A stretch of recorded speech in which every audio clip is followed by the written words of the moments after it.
যারা বর্তমানে বাংলাদেশের রাজনীতিতে পরস্পর বিরোধী বিভিন্ন বয়ান তৈরিতে লিপ্ত। একটা হলো জাতীয়তাবাদী দল বিএনপি, আর একটা হলো বাংলাদেশ জামায়াতে ইসলামী।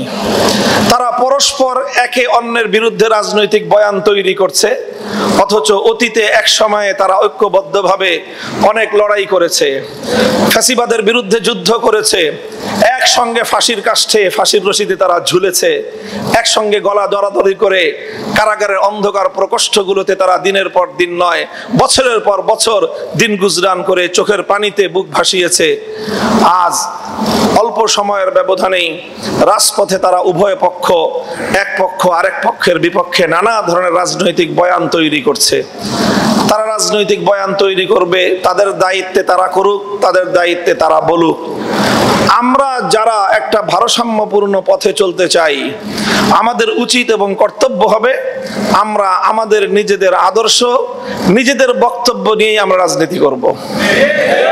অন্যের ধার করা বক্তব্য দিয়ে, একজনের বয়ান দিয়ে আরেকজনকে ঘায়েল করবার এই ধরনের পরগাছার নীতির অবলম্বন আমাদের রাজনীতিতে হওয়াটা, এটা আমাদের জন্য আত্মঘাতী হবে। আমরা এরকম পরগাছা মূলসুলভ রাজনৈতিক আদর্শ নিয়ে চলতে থাকলে আমরা আমাদের বুনিয়াদের উপর কোনোদিন আমাদের রাজনৈতিক মতামতকে প্রতিষ্ঠিত করতে পারবো না। রাসূল সাল্লাল্লাহু আলাইহি ওয়াসাল্লামের একটি নীতি হলো আহবিব হাবিবাকা হাউনাম্মা আসা আন ইয়াকুনা বাগীযাকা ইয়াওমাম্মা ওয়া আবগিজ বাগীযাকা হাউনাম্মা আসা আন ইয়াকুনা হাবিবাকা হাউনাম্মা। যখন পীড়িতের সময় এমন পীড়িত করেন তখন বলেন যে আমি আর অমুক এক মায়ের পেটের ভাই, আবার 2 দিন পরে যে যখন তার সঙ্গে শত্রুতা লাগে তখন মনে হয় যে সে জানের দুশ্মন। আবার আরেকজনের সঙ্গে দুশ্মনির সময় এমন দুশ্মনী করেন মনে হয় যে তার চেহারাও দেখতে চান না।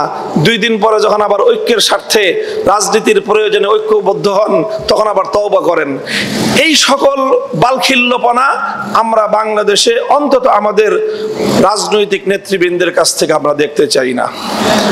কি করেছেন বিগত 20 বছরের আপনার ইতিহাস মনে রাখবেন, আগামী 20 বছর আপনার কি কি করা লাগতে পারে অন্তত 40 বছরের চিন্তা মাথায় রেখে প্রতিটা বক্তব্য, প্রতিটি পদক্ষেপ এবং প্রতিটি বয়ান আমাদের দেওয়া উচিত।